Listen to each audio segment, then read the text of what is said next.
fazer andar com sobre as águas. Aleluia! Aleluia! Rompendo em fé!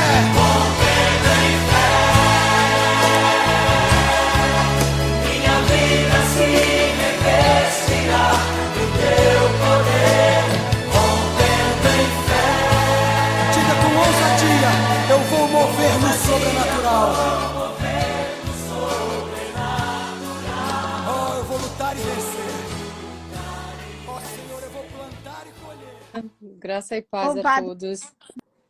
Bom dia. Vamos orar, porque a gente ainda não começou a orar, irmã. Vamos. E, Senhor Deus, maravilhoso Pai. Pai de amor, Pai de bondade.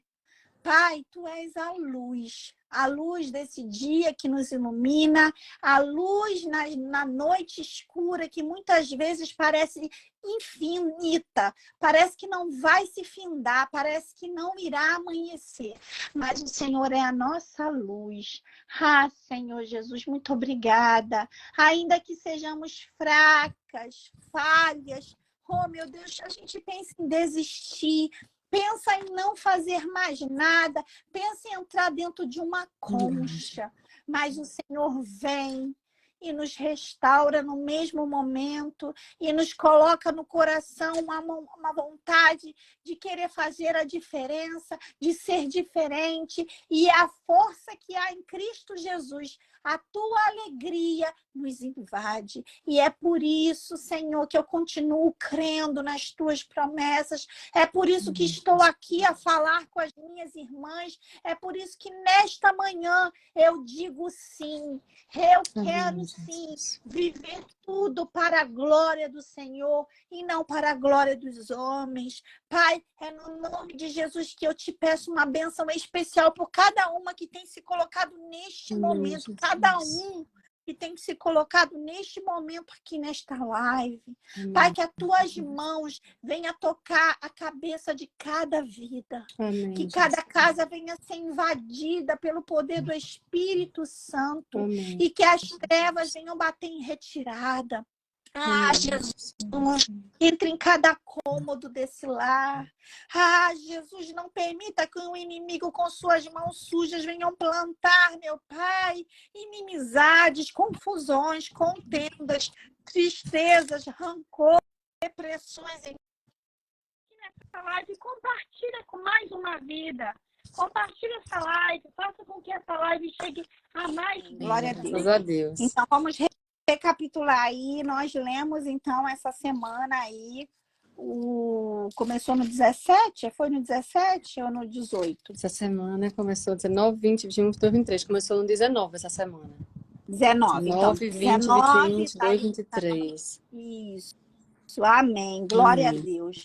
Então, eu aqui fiz algumas anotações no 23, mais de caneta, né? E, Marília, você ficou tanto tempo. A palavra está com você, minha irmã. Meu Deus. Como você está, querida? Fiquei tanto tempo fora, né? E Deus pediu um tempo, né? Graça e paz a todos primeiro, né? Deus pediu um tempo com Ele, né? E a gente precisa ouvir a voz de Deus e obedecer. Então, foi um tempo onde eu precisei ficar com Deus, com minha família, né? Com meu esposo. E foi um tempo bom, onde a gente vê que nós somos fracos, né? Que a força da nossa mão, por nós mesmos, a gente não consegue nada, né? A gente precisa de Deus. E a gente vê nesse período que a gente fica mais perto de Deus e se afasta de nós mesmos, que a gente é dependente dele e que a gente, às vezes, quer fazer tudo com a força do nosso braço, do nosso jeito, mas é como Deus quer. E do jeito dele. Esse louvor que você colocou aí, né? Que você colocou no início, nós vemos exatamente isso, né? Deus é a prioridade. Aleluia. Deus é a prioridade. Então, esse tempo eu aprendi que as coisas tudo que a gente quer conquistar aqui, tá também nas mãos do Senhor, mas Ele quer de nós que nós escolhermos primeiro Ele. Eu lembro de Marta e Maria, né? Marta estava ali preocupada em fazer as coisas. Não é que aquilo não fosse ruim. Não é que Jesus está dizendo que aquilo ali não fosse o adequado. Sim, é importante também, mas não era prioridade. Então, eu acho que o que Deus quer de nós é isso, é prioridade, é escolher Ele primeiro. Glória a Né? E quando a gente Deus. escolher Ele primeiro, por quê? Porque Ele é soberano. Deus me deu uma palavra que está em Isaías. Eu posso ler? Isaías 23, né? Amiga, fica à Que vontade. foi a Hoje semana. a palavra tá com Amém, minha irmã, obrigada. Eu achava que precisava passar por esse tempo, né? Que precisava aprender, porque na verdade as coisas que acontecem em nossas vidas, irmã, é para nos lapidar da forma que Deus quer e não da forma que nós queremos, né? E esse lapidar é como se fosse um diamante, muitas vezes vai doer, né? Então, para lapidar algo, para ficar ali todo polido, vai passar por um processo e esse processo dói. Mas Deus me deu uma palavra que chama, que a palavra-chave para esse dia é soberania. Ele está no controle, ele é soberano. Então, quando a gente conhece, a gente sabe quem é Deus, a gente conhece a soberania dele, sabe que nós somos criaturas criadas por ele e nós precisamos obedecê-lo. Então, duas palavras que estão ligadas à soberania é a obediência. Deus é soberano, então se eu sei que Deus é soberano, o que eu faço? Eu obedeço. Eu obedeço porque eu não tenho outra escolha a não ser obedecer. E em 23, a gente vê, sabe, no livro de Isaías, muitas profecias. E isso chama, não sei se foi para você assim, mas me chamou muito a atenção.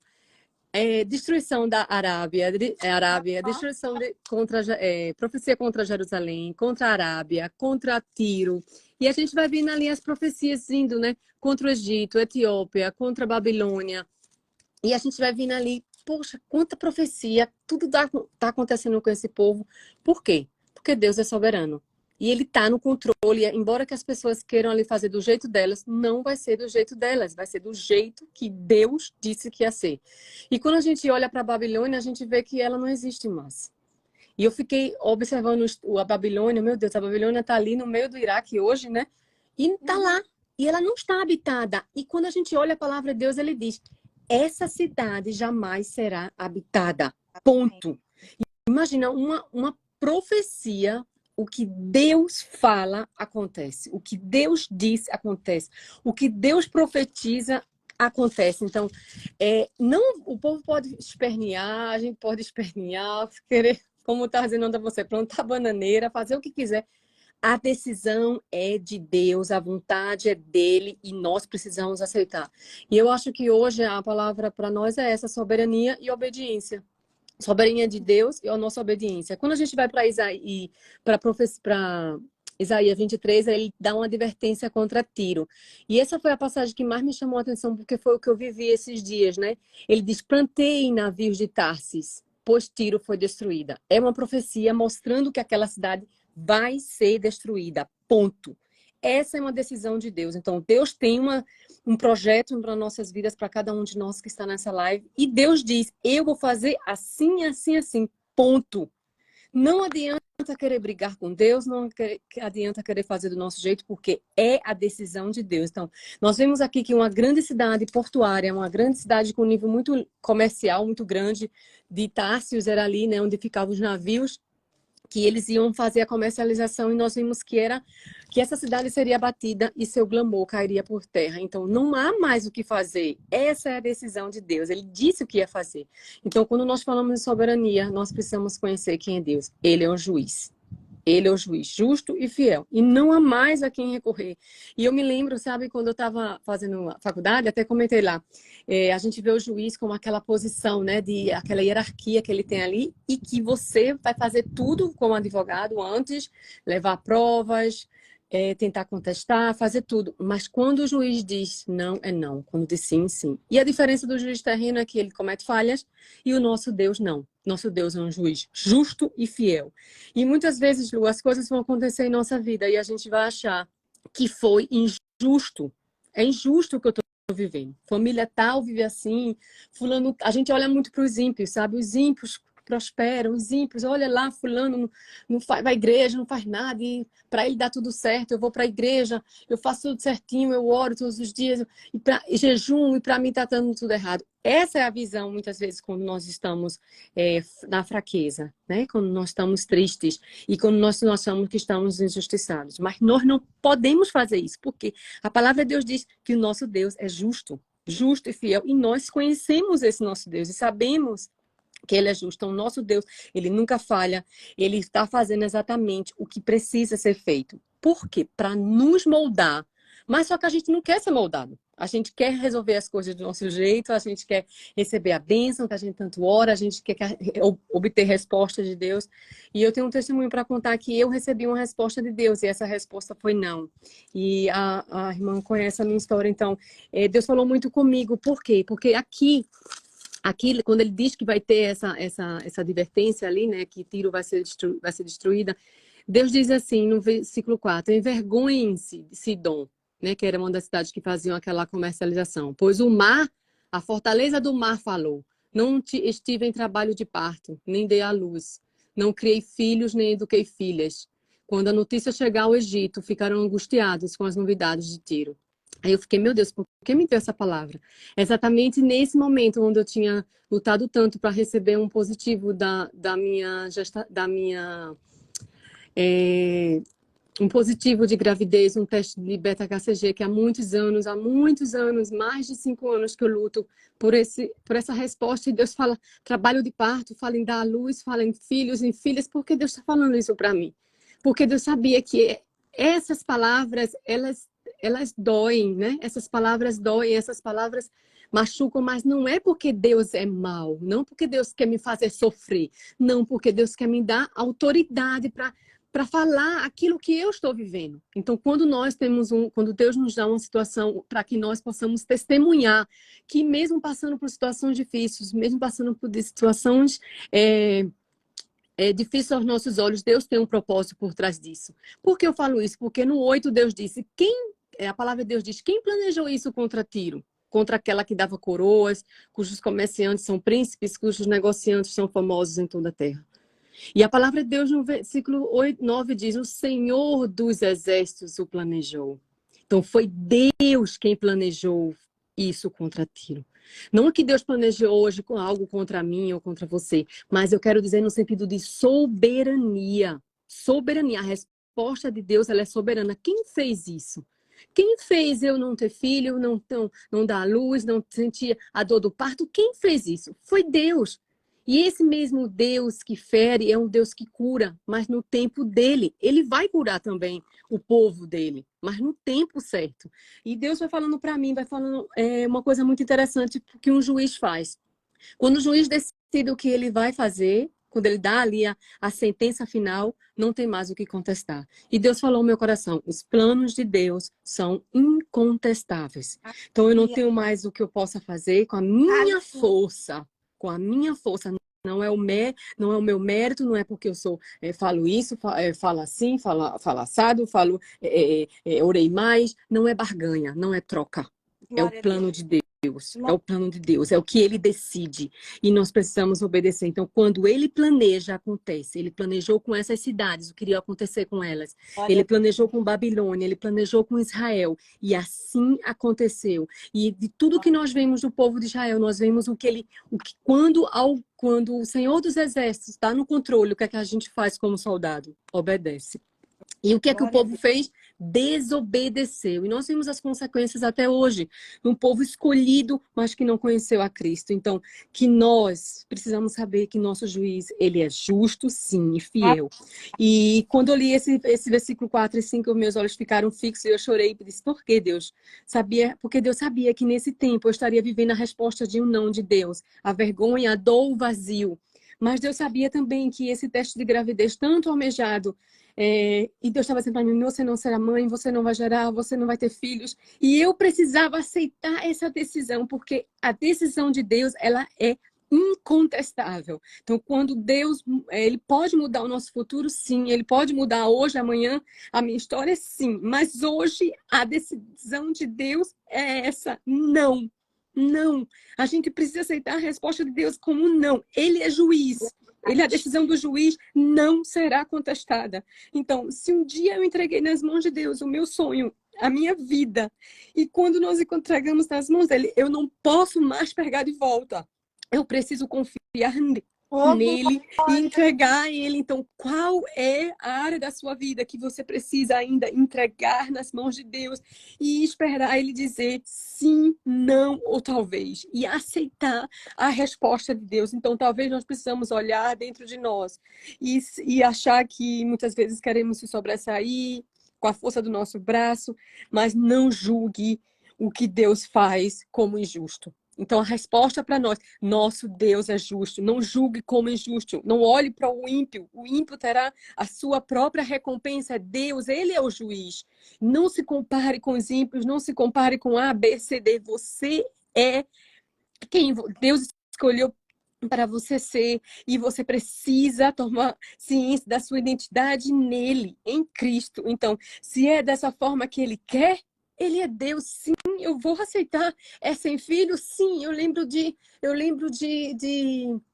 Jacó. Jacó estava desesperado ali, saindo um pouquinho aqui do contexto de Isaías, desesperado ali. O José estava perdido, como morto, né, dado como morto, e agora pegaram Benjamim, e ele desesperado, mas ele disse uma frase que eu nunca esqueci. Essa frase ficou na minha mente: se é para ficar nessa terra sem filhos, e é isso que tu queres, assim será. Mas Jacó não sabia o que Deus tinha planejado para ele, não sabia que ele iria se encontrar com Jacó, não sabia que Benjamim estava encontrar com José, não sabia que Benjamim já estava com José. Por quê? Porque o plano de Deus é perfeito, mas Deus só quer que agora que as coisas estão difíceis, agora que o sapato está apertando, agora que está ficando tudo difícil, é porque Deus está dizendo: é a hora de você me obedecer. Então, essa é a palavra de Deus que Deus falou ao meu coração. Isaías 23 foi muito dolorido, eu chorei muito, mas eu sabia que era para mim. Somente Deus sabia que nesse dia, na sexta-feira, o capítulo 23 seria o dia de eu falar. O dia de eu falar, e eu chorei, disse: meu Deus, por que tu fala disso? Se tu sabe que a resposta foi não. Então, no final, só para fechar rapidinho, Lu, é tão forte, desculpem aí minhas lágrimas, mas vocês não sabem, talvez sim, vocês sabem sim a dor que é orar, e Deus dizer: não vou fazer, a minha graça te basta, e você precisa confiar. E você precisa ser forte, porque eu sou o Deus soberano e Deus que pode todas as coisas, então confie em mim. Então, no final, ele diz assim: no fim dos 70 anos, o Senhor se lembrará de Tiro. Então, Deus mudou a sentença dele aqui. Mas, interessante que Deus diz que Tiro voltará para a posição dele de ofício, a posição dessa cidade de ofício, né? Mas as riquezas dela serão para o Senhor. Então, a decisão final de Deus, a decisão final de Deus, a mudança da decisão de Deus foi para ele, voltado para o Senhor. Este é o nosso Deus, nosso único juiz, justo e soberano, que, se quiser, muda a sentença final. Então, que nós possamos confiar quando a resposta de Deus for não. Essa é a palavra de Deus para você. Para mim, né? Para mim primeiro, e porque eu precisava aprender isso. Que bênção, minha irmã. Palavra maravilhosa.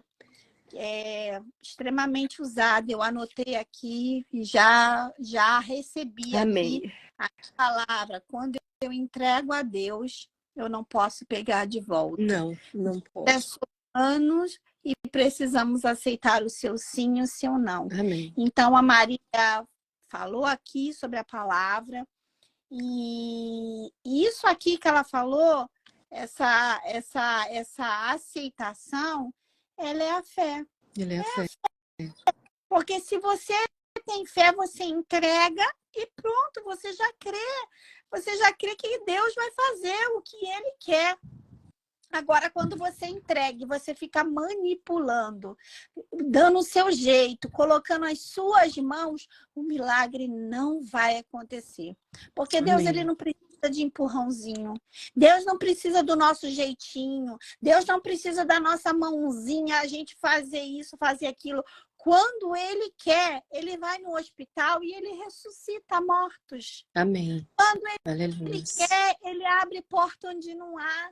Quando Ele quer, Ele tira do trono e faz assentar outro. Verdade. Quando Amém. Ele quer, o vento para. Ou a Aleluia. tempestade acontece. Então, que nessa manhã você possa ter recebido essa palavra gloriosa que a Marília Amém, contou de Jesus. testemunho. Foi um testemunho de que entregue tudo na mão do Senhor. Eu gosto muito do... inclusive está aqui no meu perfil, como música do meu perfil que tem ali, eu coloquei como uma música em fervente oração, 577, hino da harpa cristão. Fervente oração. Quando tudo deixares no altar, Amém, vamos Jesus. deixar no altar. Que nessa manhã você chegue ao altar do Senhor, de frente ao altar do Senhor e fala, Senhor, entreguei. Verdade. Já fiz tudo que eu podia. Amém. Tá aqui, ó. Eu já fiz a minha parte. Agora a minha parte se resume em esperar. Amém, Orando Jesus. e esperando. O Senhor está no controle de Amém. tudo. Amém. Amém? Amém. Louvado Amém. seja Nosso Senhor pela tua vida, Amém. minha irmã. Tu és um vaso precioso, que você continue derramando aquilo que o Senhor derrama sobre você. Porque nós precisamos estar juntas nessa Amém. grande obra. Amém. Verdade. Amém? E amém. Tudo é para a honra e glória do Senhor. Então, que nós possamos dizer como Isaías, né? Eis-me aqui. Eis-me Eis-nos aqui. aqui. Então, mesmo que tenhamos passando, tem até uma passagem que ele fala, que eu não sei onde está, não sei se você lembra, que ele disse que ele tem que andar 3 anos nu para representar aquela situação que os egípcios iriam andar nu para demonstrar aquela vergonha deles, né, perante Deus, mostrando que eles não são, vamos dizer assim, não tem poder, né, que Deus está no controle. E mais interessante que Isaías precisava mostrar isso antes, né, 3 anos andando nu. Então nós vemos a vergonha, nós nos expormos à vergonha, porque eu me senti assim, sabe? Eu me senti envergonhada de falar isso, de falar que eu não recebi um positivo, que eu não vou ser mãe, que eu não vou ter filho. Eu me senti envergonhada, e Deus disse, você vai usar essa vergonha para falar que eu sou o soberano, que eu estou no controle, que eu sou o seu Deus, e você vai simplesmente obedecer e entregar sua vida em minhas mãos. Então, ontem eu estava escutando uma música em inglês e ela diz isso, né? Diz que os caminhos do Senhor não são os nossos, e que nós precisamos entregar nossas vidas ao Senhor para fazer o que Ele quer. Então, que o nosso não é o nosso querer, é o querer do Senhor, né, minha irmã? É verdade, minha irmã. Glória a Deus. Muito obrigada pela tua participação. Semana que vem vamos estar aqui. Para quem não participa, esse trabalho aqui faz parte de uma leitura bíblica. Então, todo ano nós nos organizamos e nós estamos no livro de Isaías. É um capítulo por dia. Nós nos dividimos, somos em 3 irmãs, eu, Marília e Andréia, e a gente coloca, cada uma de nós fala uma vez na semana. Na verdade, a Marília fala 2 vezes, a Andréia 2 vezes, e eu falo uma e fico responsável por estar todo sábado aqui com vocês. Mas a Marília tem contribuído quase todo sábado também. Então, Amém. minhas irmãs vão estar no grupo, vocês já podem estar nos chamando, a gente manda link e vamos seguindo em frente, lendo Amém. a palavra, dando esse Deus que tudo pode. Amém. Continue confiando, continue na direção e que o Senhor abençoe o final de semana de vocês. Amém? Muito obrigada, Maria, uma vez. E fique na paz. Amém. Do Senhor. Obrigada a você também, minha irmã. Você é um presente de Deus. Você sabe que você é uma irmã que Deus me deu de presente, né? Então, que Deus abençoe sua vida, continue te usando grandemente, que você abençoe muitas, muitas mulheres, como eu sou abençoada aqui, as meninas, as que estão aqui também, homens também, né? Que estão no nosso grupo de oração. Então, Gratidão a Deus pela sua vida. Eu queria só responder uma pergunta não, uma frase aqui que a Rosiane, em 74, falou. Há uma promessa na Bíblia, mas me parece que não é para todos. O não dói muito. Realmente, o não dói muito, mas a promessa que existe, todas as promessas que estão na Bíblia, é sim para todos. Só que Deus tem propósitos diferentes para os filhos diferentes. Porque Deus conhece cada filho no seu íntimo. Então, as promessas de Deus são sim para todos nós. Mas cada filho, Deus tem propósitos diferentes. Né, Lu? É isso. É só essa correção. Propósitos. Então, por exemplo, uma pessoa que ela nasce de um abuso, Deus tinha um propósito em ter aquele DNA daquela vida. Ela precisava ser daquela vida. Ela precisava existir. Às vezes, por que eu nasci de um abuso? Porque se não fosse, você não existia. Você seria outra pessoa. Mas Deus tem sempre um propósito. Nós não vivemos do que vemos. Nós vivemos dos propósitos de Deus. Então, se nós cremos nos propósitos Amém. de Deus, nós vivemos pela fé. Amém. Amém. Amém, Jesus. Obrigada. E aí, as promessas que ela falou, a gente já sabe. As promessas para todos os filhos é a salvação. Amém. Amém? Amém. Tá bom. E não é pela nossa força, né? Jesus fez por nós na cruz. É verdade. Fiquem na paz e até semana Amém. que vem. Continue no nosso perfil. Eu vou salvar essa live. E aí, vocês podendo voltar, salvar, compartilhar, encaminhar. Você está ajudando o trabalho meu trabalho e da Marília. Amém. Seguir para mais vidas. Amém. Fiquem na paz. Ana, tchau, tchau. Tchau. Deus abençoe vocês. Deus está te dizendo hoje. Eu sei que você anda um pouco cansado com tudo que anda acontecendo com você. Mas não desista. Eu jamais vou permitir que toquem em você. O inimigo vem tentado destruir a sua vida. Mas eu quero que você saiba que isso eu não vou deixar acontecer nunca. Aguenta firme e confie nos meus cuidados. Sei que você consegue. Eu conheço a sua estrutura. Eu jamais vou te deixar cair. A sua história já foi escrita pelas minhas mãos. E ninguém pode impedir ou atrapalhar o que eu tenho para você. A luta pode estar grande, mas maior sou eu na sua vida.